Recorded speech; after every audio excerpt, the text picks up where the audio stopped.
ang batang manunubos, atin ngayong dalawin, atin ngayong dalawin, dalawin sambahin, siya ang Panginoon.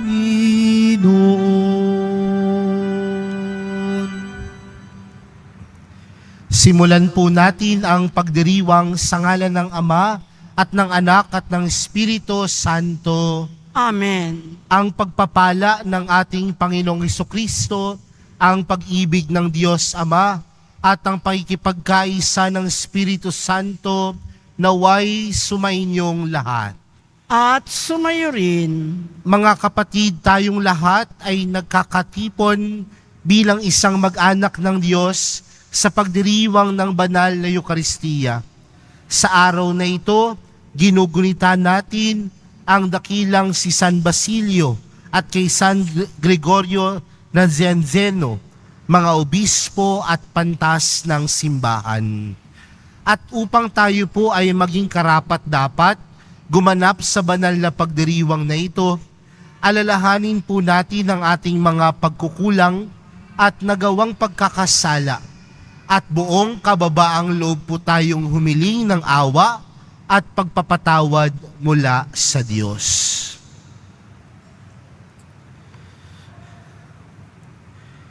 Inaamin ko sa makapangyarihang Diyos at sa inyo mga kapatid, na lubha akong nagkasala sa isip, sa salita at sa gawa, at sa aking pagkukulang. Kaya isinasamo ko sa mahal na Birheng Maria, sa lahat ng mga anghel at mga banal, at sa inyo mga kapatid, na ako'y ipanalangin sa Panginoong ating Diyos. Kaawaan tayo ng makapangyarihang Diyos, patawarin tayo sa ating mga kasalanan, at patnubayan tayo sa buhay na walang hanggan. Amen. Panginoon, kaawaan mo kami. Panginoon, kaawaan mo kami. Kristo, kaawaan mo kami. Kristo, kaawaan mo kami. Panginoon, kaawaan mo kami. Panginoon, kaawaan mo kami. Manalangin tayo. Ama naming makapangyarihan, minarapat mong ang iyong sambayanan ay masilayan ng warang pamumuhay at pangangaral ni na San Basilio at San Gregorio. Ipagkaloob mo sa aming kapakumbabaan ang iyong katotohanang maasahan ay aming matutuhan, at sa aming pag-ibig ito ay tapat naming magampanan sa pamamagitan ni Hesukristo kasama ng Espiritu Santo magpa sa walang hanggan. Amen. Magsiupo muna po ang lahat. Pagbasa mula sa unang sulat ni Apostol San Juan.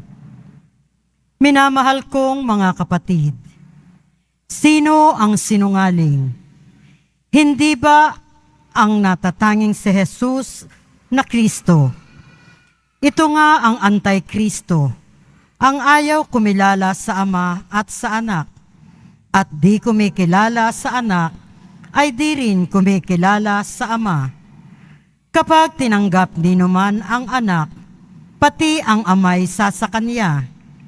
Pakaingatan ninyo sa inyong puso ang narinig ninyo sa simula pa. Kung gawin ninyo ito, mananatili kayo sa Anak at sa Ama. At ito ang ipinangako sa atin ni Kristo, buhay na walang hanggan. Ang isinulat ko sa inyo ay tungkol sa mga nagnanasang magligaw sa inyo. Ang Espiritu'y ipinagkaloob na ni Kristo sa inyo. At habang siya'y nananatili sa inyo, hindi na kailangang turuan kayo ni numan. Ang Espiritu ang nagtuturo sa inyo sa lahat ng bagay. At totoo ang itinuturo niya, hindi kasilungalingan. At tulad ng itinuro ng Espiritu, manatili kayo kay Kristo. Kaya nga, mga anak, Manatili kayo sa Kanya upang maging panatag ang ating loob sa muling pagparito niya at hindi tayo mahiya sa Kanya sa araw na yaon. Ang salita ng Diyos. Salamat sa Diyos. Kahit saay namamalas, tagumpay ng nagliligtas. Kahit saay namamalas, tagumpay ng nagliligtas.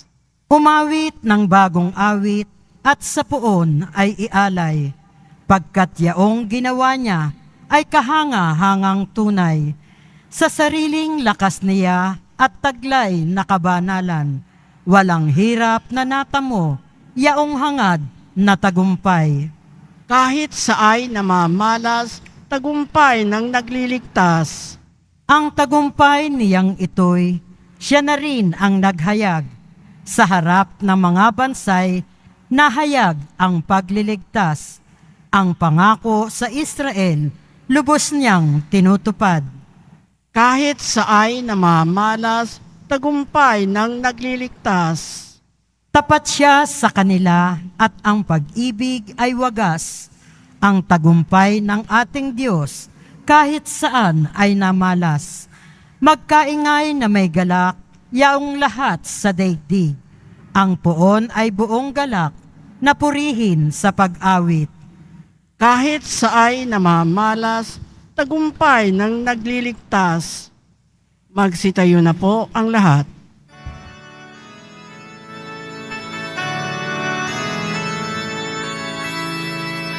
Hallelujah,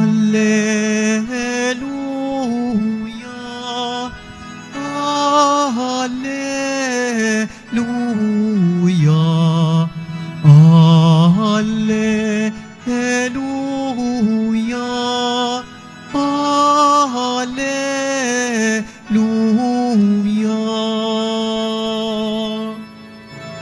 Nung dati mga propeta, ngayon namay anak niya, ang sugo ng Diyos na Ama.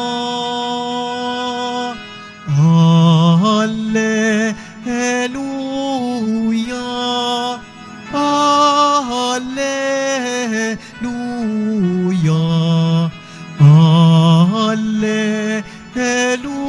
Hallelujah, Hallelujah.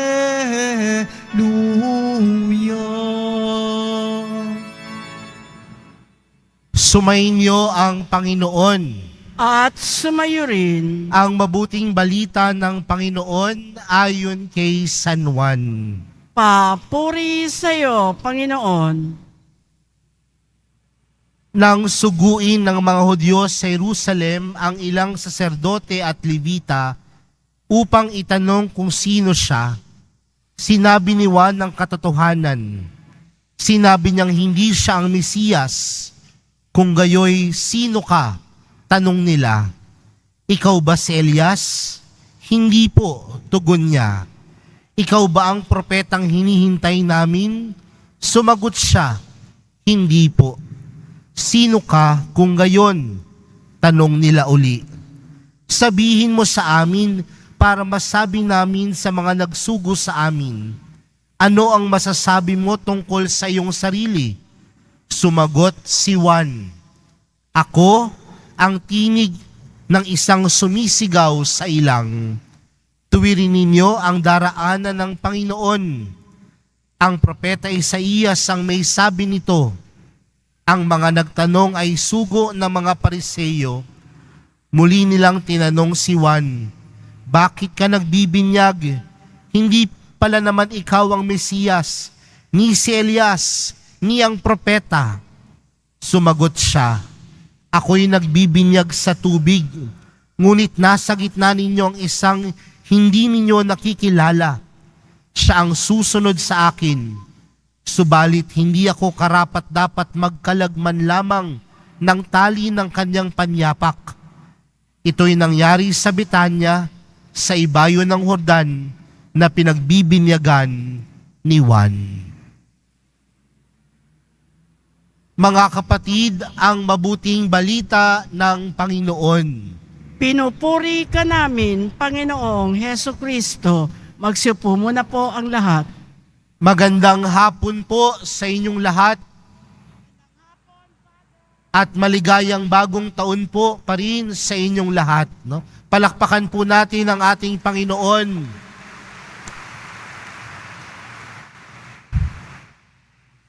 Mga kapatid, nitoong mga nakarang araw o mga nakaraang linggo, tunay nga tayong nakatatanggap ng pagpapala at biyaya. Una sa lahat, ang pagpapala na ipinagkaloob sa atin ng Diyos sa pamagitan niyang kabutihan, ang pagpapala ni Jesus na ipinanganak upang iligtas tayo sa ating pagkakasala. Ito'y katotohanan na sa kabila ng hirap ng ating buhay, sa kabila ng mga pagsubok ng ating buhay, alam natin na tayo ay may dahilan upang patuloy pa ring magdiwang. Bakit? Dahil puno ng pagpapala, puno ng biyaya, at puno ng kabutihan at pagmamahal ang Diyos. Kaya nga mga kapatid, tandaan natin na ang kapanganakan ni Jesus ay hindi lamang isang araw. Ang kapanganakan ni Jesus ay hindi lang isang selebrasyon, kundi ang kapanganakan ni Jesus, malaking hamon sa ating buhay na maging pang-araw-araw na pamumuhay para sa atin. Minsan po kasi aminin natin o hindi, ngayon po, nagsimula na naman tayong naghahanap buhay. At sasabihin natin, tapos na ang Pasko. No? Tapos na yung mahabang bakasyon. Tapos na yung pagbibigayan ng regalo. Tapos na ang Pasko, hindi na ulit ako mabuti. Tapos na ang Pasko, madamot na ulit ako. Tapos na ang Pasko, wala na ulit si Jesus. Ngunit mga kapatid, yan ang binibigyang pansin sa ating unang pagbasa. Ang pamumuhay ni Kristo na dapat patuloy na namumuhay sa ating mga sari-sariling buhay. Kaya mga kapatid, ang Kapaskuhan ay hindi lamang isang araw. Ang Kapaskuhan ay hindi lamang selebrasyon, kundi ang Kapaskuhan ay isang pamumuhay na dapat sumasa atin sa ating pang-araw-araw na buhay. Di ba may kanta nga tayo sa Pilipino? Ano yung kanta natin? Araw-araw Pasko. Dahil araw-araw dapat nasa atin si Kristo. Yun po yung unang bagay. Paano po natin matatanto ang buhay na Kristo sa ating mga sarili? Paano natin mapagninilayan at mapagtatanto sa buhay natin na buhay nga ang Panginoong Hesus? Sa atin pong ebanghelyo, para sa araw na ito, nagpapatungkol po ito kay Juan Bautista. Nagsugo ang mga Hudyo, mga saserdote at Levita upang tanungin si Juan Bautista. At anong tanong nila kay Juan Bautista? Sino ka? At paano sinagot ni Juan Bautista ang katanungang ito? Hindi niya sinagot kung sino siya. Bagkus sinagot ni Juan Bautista kung ano ang misyon na ipinagkaloob sa kanya ng Diyos. At ano ang misyon na ipinagkaloob sa kanya ng Diyos? Na ihanda ang daraanan ng Panginoon. At paano dapat ihanda ang daraanan ng Panginoon? Tumalikod sa pagkakasala at magbinyag. Ano pong pinapaintindi nito sa atin mga kapatid? Mapagtatanto lang natin na ang buhay natin, kasama natin ang buhay na Kristo sa ating puso, kung ang puso natin marunong tumalikod sa buhay pagkakasala. Alam ko mga kapatid, nung nakaraang araw, Marami sa atin ang nag-isip, ano ba ang magiging New Year's resolution ko? Marami sa atin ang New Year's resolution ganito, magpapapayat ako. Isa na siguro ako dyan. No? Magpapapayat ako. Hindi na ako magpapaloko. Ano pa ba? Magpapaputi na ako. No? Magpapayaman na ako. No? Yan yung marahil napakadami nating listahan, no, na gusto nating magbago sa ating buhay. Pero sana meron din sa atin na magsasabing, ang New Year's resolution ko, tatalikod na ako sa pagkakasala. Tatalikod na ako sa mga maling gawain. Tatalikod na ako sa mga immoral na gawain. Dahil yung mga pagkakataon na yan, tunay nating ipinapakilala hindi ang ating sarili, kundi ang ipinapakilala natin na tunay na buhay si Kristo sa ating mga puso. At siguro yun yung isang bagay na maganda nating tingnan. Si Juan Bautista kailanman hindi namutawi sa kanyang sarili ang kanyang pagiging makasarili. Tandaan po natin noong mga panahon na ito, marami nang sumusunod kay Juan Bautista. Marami nang naniniwala sa kanya. Pero ano ang mas namutawi sa kanya? Na sa paggawa niya ng misyon ng tama, sa paggawa niya ng mabuti, sa paggawa niya ng magagandang bagay, ang sumasalamin ay hindi ang kanyang sarili, kundi ang tunay na sumasalamin, si Kristo sa kanyang puso. Kaya mga kapatid, sana yan ang New Year's resolution natin, na kapag tumitingin tayo sa ating kapwa, kapag tinitingnan tayo ng ating kapwa, ang nagliliwanag si Kristo. Dahil ang bawat isa sa atin nagsusumikap magpakabuti. Ang tema po natin ngayong kapistahan, ibig po naming makita si Jesus. At nawa sa mga mata ng bawat isang deboto ng mahal na pong Jesus Nazareno, hindi lang natin sila nakikita bilang deboto, kundi nakikita natin sa kanila si Jesus. Dahil nabuhay at namumuhay sila na kagaya ni Jesus. Pakitingnan niya ho ang katabi. Sino ang nakikita? Baka lechon pa yan. Baka paputok pa yan. Baka yung pampaswerte pa yan.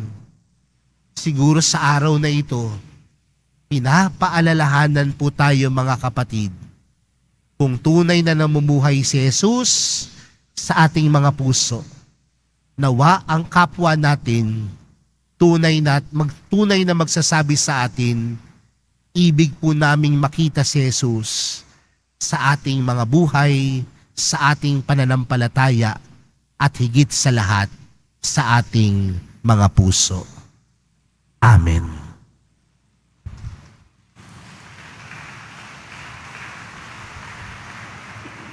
Magsitayo na po ang lahat. Minamahal kong mga kapatid, itinuring ni Juan Bautista ang kanyang sarili na hindi karapat-dapat sa tungkuling ipinagkatiwala sa kanya ng Diyos. Sa kabila nito, tinutupad niya ang kanyang misyon sa diwa ng paglilingkod at kababaang loob. Taglay ang ganitong diwa. Lumapit tayo sa Ama upang tulungan niya tayo sa ating mga pangangailangan. Ang ating pong panalangin, Banal na Guro, lukuban nawa kami ng iyong Espiritu. Banal na Guro, lukuban nawa kami ng iyong Espiritu. Ang mga lingkod ng simbahan, naway tumupad sa kanilang tungkulin ng may pagpapakumbaba at kabutihang loob. Manalangin tayo. Banal na Guro, lukuban lukuban nawa kami ng iyong Espiritu.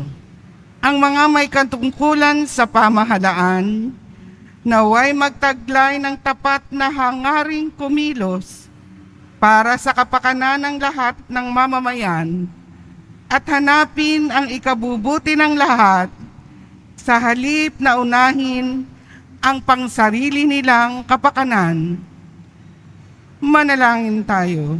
Banal na Guro, lukuban nawa kami ng iyong Espiritu. Ang mga magulang at guro, naway maging inspirasyon ng mga kabataan at mag-aaral at mahikayat sila sa pagtitiyaga at pagsisikap sa pag-aaral sa kabila ng kahirapan at pagkabigo. Manalangin tayo. Banal na Guro, lukuban nawa kami ng iyong Espiritu. Ang mga may sakit, naway magkaroon ng kapanatagan ng loob sa pamamagitan ng ating pagmamahal at pangangalaga. Manalangin tayo. Banal na Guro, lukuban nawa kami ng iyong Espiritu. Ang mga namayapa na ay makatagpo nawa ng kapayapaan at kaligayahan sa kaharian ng Diyos. Manalangin tayo. Banal na Guro, lukuban nawa kami ng iyong Espiritu. Sa katahimikan po ng ating mga puso, ilapit natin sa Diyos ang ating mga pansariling panalangin, gayon din ang mga taong humiling ng ating mga dasal, at lahat na nag-alay ng intensyon para sa misang ito.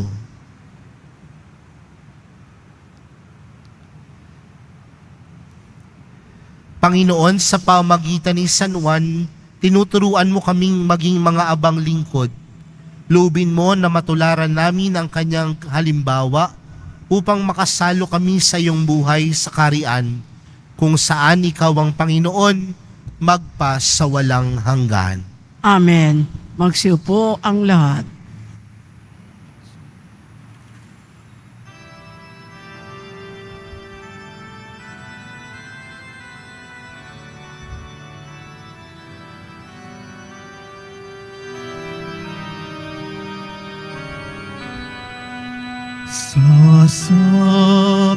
Sasabsaban ng Bethlehem, sinilang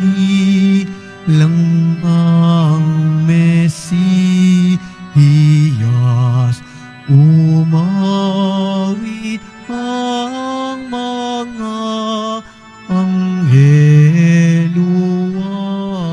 at sa Diyos. Tayo nasa Belen nagbabantay si San Jose. Sintahing mahalin ang sanggol ni Maria. Magsitayo na po ang lahat. Manalangin po kayo mga kapatid upang ang paghahain natin ay kalugdan ng Diyos amang makapangyarihan. Tanggapin nawa ng Panginoon itong paghahain sa iyong mga kamay sa kapurihan niya at karangalan sa ating kapakinabangan at sa buong sambayanan niyang banal. Ama naming lumikha, ang paghahain namin ngayong sina San Basilio at San Gregorio ay kalugdan mo nawa at bilang tugon sa kanyang itinuturong kaalaman, ikaw ngayon ay aming pinupuri at pinasasalamatan sa pamagitan ni Jesucristo kasama ng Espiritu Santo magpa sa walang hanggan. Amen. Sumainyo ang Panginoon. At sumayo rin. Itaas sa Diyos ang inyong puso at diwa. Itinaas na namin sa Panginoon. Pasalamatan natin ang Panginoong ating Diyos. Marapat na siya ay pasalamatan. Ama naming makapangyarihan, tunay ngang marapat na ikaw ay aming pasalamatan sa pamagitan ni Jesucristo na aming Panginoon. Ngayong sila San Basilio at San Gregorio ay pinararangalan sa pamumuhay niyang totoong uliran at pagiging maasahan sa panunungkulan. Kaya't si Jesucristo na maasahan sa katapatan ay inihayag sa pangangasiwa sa sambayanan. Ang mga lasakit ng mga ulirang taga-mangasiwa noon ay nagpapatuloy magpahanggang ngayon sa mga panalangin kanilang iniukol, kaisa ng sambayanan mong dito'y nagtitipon. Kaya kaisa ng mga anghel na nagsisiawit ng papuri sa iyo, nang walang humpay sa kalangitan, kami nagbubunyi sa iyong kadakilaan. Santo, Santo, Santo, Panginoong Diyos ng mga hukbo, na pupuno ang langit at lupa ng kadakilaan mo, husana sa kaitaasan, pinagpala ang naparirito sa ngalan ng Panginoon, husana sa kaitaasan, magsiluhod po ang lahat. Ama naming banal, ikaw ang bukal ng tanang kabanalan. Kaya't sa pamagitan ng iyong Espiritu, gawin mong banal ang kaloob na ito upang para sa aming maging katawan at dugo ng aming Panginoong Hesukristo. Bago niya pinagtiis ang kusang loob na maging handog, hinawakan niya ang tinapay, pinasalamatan kanya, pinaghati-hati niya iyon, iniabot sa kanyang mga alagad at sinabi, "Tanggapin ninyong lahat ito at kanin. Ito ang aking katawan na ihahandog para sa inyo."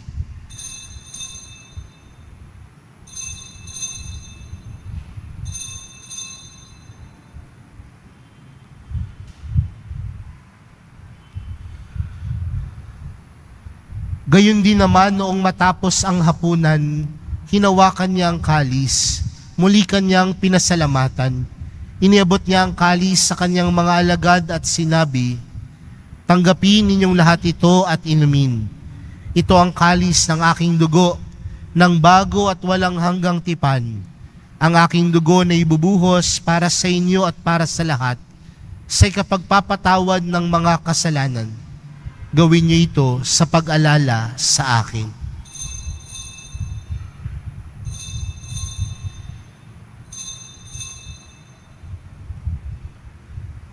Magsitayo na po ang lahat. Ipagbunyi natin ang misteryo ng pananampalataya. Si Kristo'y namatay, si Kristo'y nabuhay, si Kristo'y babalik sa wakas ng panahon. Ama, ginagawa namin ngayon ang pag-alala sa pagkamatay at muling pagkabuhay ng iyong anak. Kaya't inaalay namin sa iyong tinapay na nagbibigay buhay at ang kalis na nagkakaloob ng kaligtasan. Kami nagpapasalamat dahil kami iyong minarapat na tumayo sa harap mo para maglingkod sa iyo. Isinasamo namin kaming magsasalo-salo sa katawan at dugo ni Kristo ay mabuklod sa pagkakaisa sa pamagitan ng Espiritu Santo. Ama, lingapin mo ang iyong simbahang laganap sa buong daigdig. Puspusin mo kami sa pag-ibig. Kay San Francisco na aming Santo Papa at ni Jose na aming Obispo at ng Tanang Kaparian. Alalahanin mo rin ang mga kapatid naming nahimlay nang may pag-asang sila'y muling mabubuhay, gayon din ang lahat ng mga pumanaw. Kaawaan mo sila at patuloyin sa iyong kaliwanagan. Kaawaan mo at paghindapating kaming lahat na makasalo sa iyong buhay na walang wakas. Kaysa ng mahal na Birheng Maria, na ina ng Diyos, ng kabiyak ng puso niyang si San Jose, kaisa ng mga apostol ni San Juan Bautista at ng lahat ng mga banal na namuhay dito sa daigdig ng kalugod-lugod sa iyo. May pagdiwang nawa namin ang pagpupuri sa ikararangal mo sa pamagitan ng iyong anak na aming Panginoong Hesukristo. Sa pamagitan ni Kristo, kasama niya at sa Kanya, ang lahat ng parangal at papuri ay sa iyo, Diyos Amang makapangyarihan, kasama ng Espiritu Santo, magpa sa walang hanggan. Amen. Lumapit po tayo sa Ama natin sa langit, sa panalangin itinuro sa atin ni Jesus. Ama namin, Sumasalangit ka, sambahin ang ngalan mo, mapasa amin ang kaharian mo. Sundin ang loob mo dito sa lupa para nang sa langit. Bigyan mo kami ngayon ng aming kakanin sa araw-araw at patawarin mo kami sa aming mga sala para ng pagpapatawad namin sa nagkakasala sa amin. At huwag mo kami paintulot sa tukso at iadya mo kami sa lahat ng masama.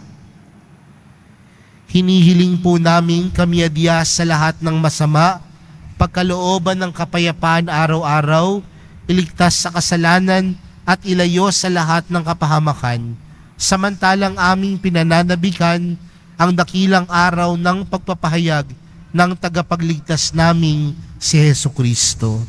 Sapagkat iyo ang kaharian at ang kapangyarihan at ang kapurihan magpakailanman. Amen. Panginoong Hesukristo, sinabi mo sa iyong mga apostol, kapayapaan ang iniwan ko sa inyo, ang aking kapayapaan ang ibinibigay ko sa inyo.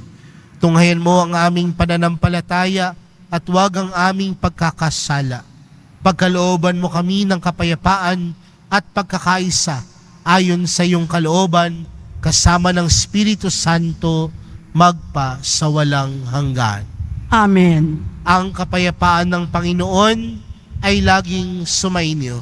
At sumayo rin. Magbigayan po kayo ng kapayapaan sa isa't isa.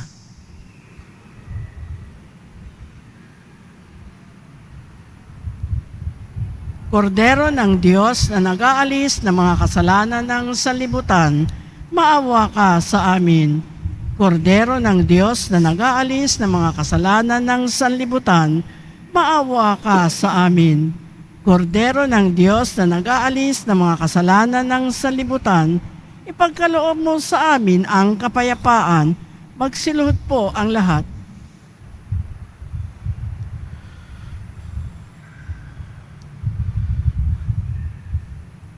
Mga kapatid, narito po si Jesus. Siya ang kordero ng Diyos, siyang nag-aalis ng kasalanan ng sanlibutan, mapalad ang mga inaanyayahan sa kanyang piging. Panginoon, Hindi ako karapat-dapat na magpatuloy sa iyo, ngunit sa isang salita mo lamang ay gagaling na ako.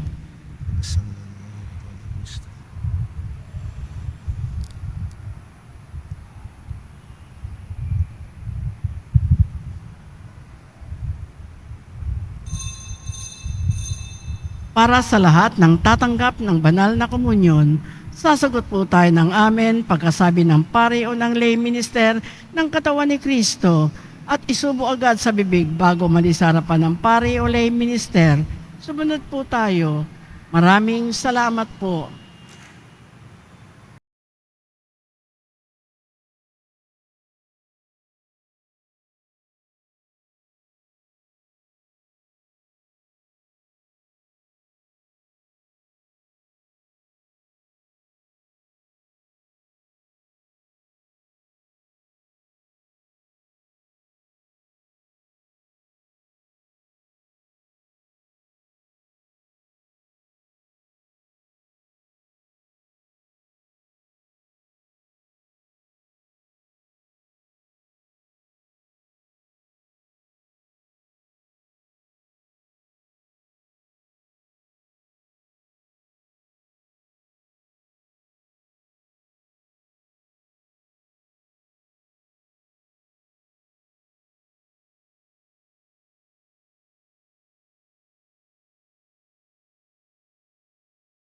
Tayo na po ang lahat. Manalangin tayo. Ama naming mapagmahal, kaming nagsalos-salos sa bumubuhay na pagkain si Kristo at paturuan mo sa gurong si Kristo upang sa pagunita namin kina San Basilio at San Gregorio, kami matuto ng maasahang katotohanan mo at sa pag-ibig ay magampanan namin ito sa pamamagitan ni Jesucristo kasama ng Espiritu Santo magpa sa walang hanggan. Amen. Sumainyo ang Panginoon.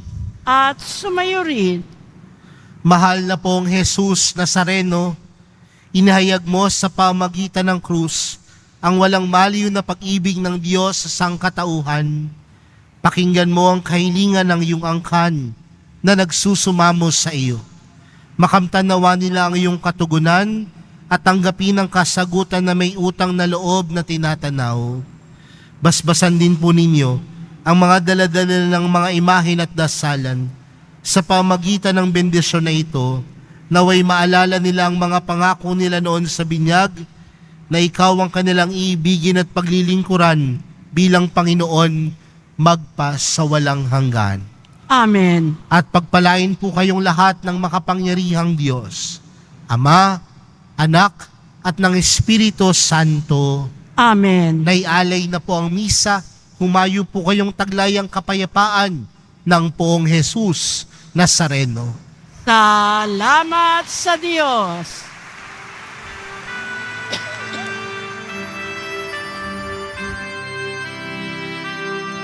Nuestro Padre Jesus Nazareno, sinasamba ka namin, pinipinto ka namin, aral mo ang aming buhay at kaligtasan. Nuestro Padre Jesus Nazareno, iligtas mo kami sa kasalanan. Ang krus mong kinamatayan ay sagisag ng aming kaligtasan. Nuestro Padre Jesus Nazareno, dinarangal ka namin. Nuestro Padre Jesus Nazareno, niluluwalhati ka namin. Nuestro Padre Jesus Nazareno, dinarangal ka namin. Nuestro Padre Jesus Nazareno, niluluwalhati ka namin.